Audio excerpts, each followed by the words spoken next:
Menarik mencermati optimisme dari Menteri Keuangan yang baru, yaitu Pak Purbaya Yudi Sadewo, bahwa beliau sangat optimis bisa atau mampu meningkatkan pertumbuhan ekonomi jauh di atas 5%. Hal itu didasarkan kepada analisis beliau yang pernah dipresentasikan di depan Presiden Prabowo.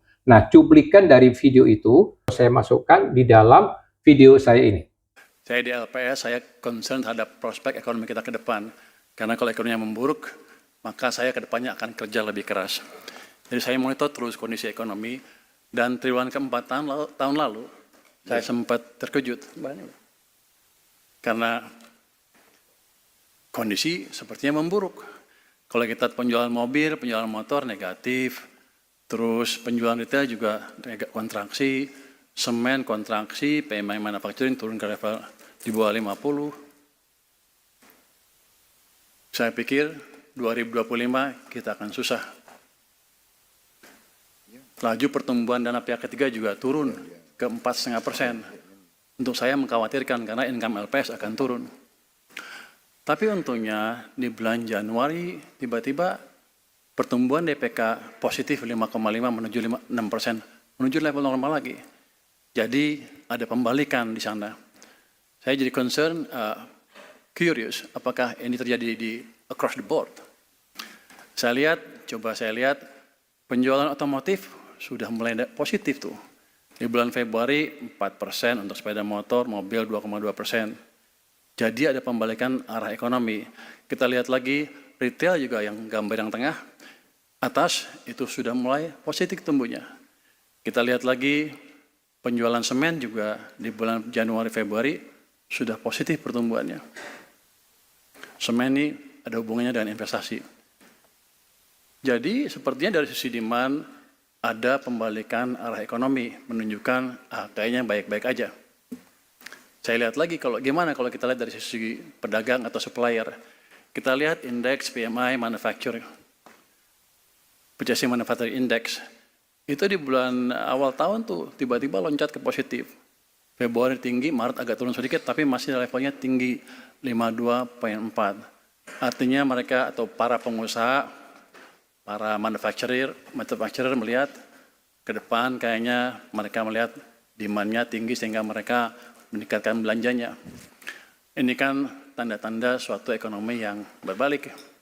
Tadinya di akhir triwulan lalu, mungkin paruh tahun lalu, keadaan memburuk semua. Sehingga timbullah image seolah-olah kita sedang menuju kegelapan dan lain-lain.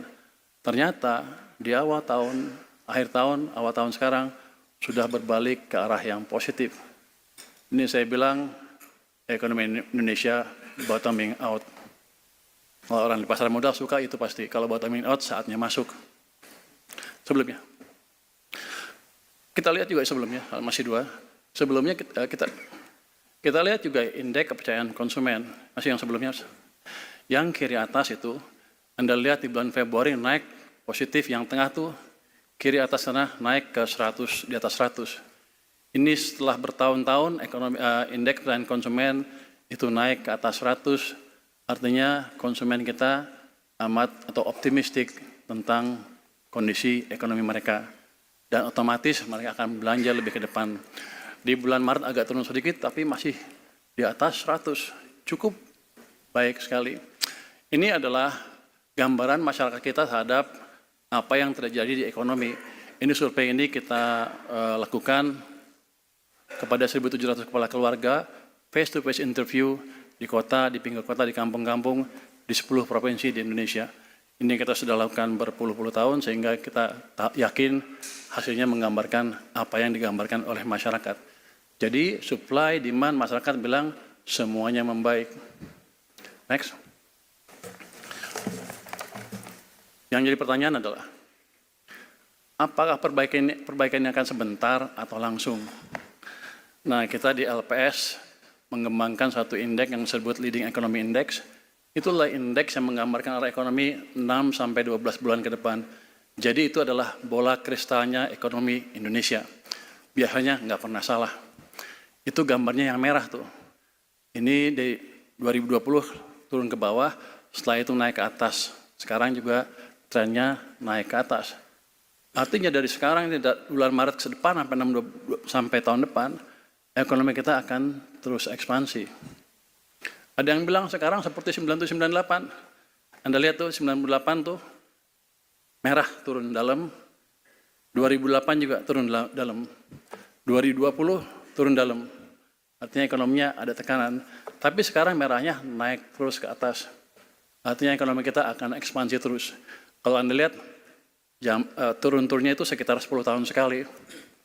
Kita mulai ekspansi mulai lagi tahun 2020 harus sampai 2030 kita masih aman. Kalau saya plot, jadi ini ya 2098 jatuh yang merah, 2008 jatuh yang merah, 2020 jatuh yang merah. Inilah keadaan di mana kita lagi resesi. Sekarang masih naik kencang ini, masih naik ke atas. Jadi pandangan orang di luar bahwa kita menuju 98 lagi itu salah kaprah dan mereka nggak ngerti data seperti apa. Dan kalau saya plot dengan IHSG, yang hijau ya, IHSG itu yang hijau, gerakannya tuh searah. Ketika yang merah jatuh, ya IHSG juga jatuh. Ketika leading naik, ya IHSG juga naik. Dengan kondisi leading yang naik dan IHSG turun, apa yang kita bisa simpulkan? Kita bisa simpulkan market overreacting dan IHSG sudah turun jauh di bawah fundamentalnya. Jadi kalau Bapak-Bapak Ibu suka main saham, jangan lupa sekarang good time to buy.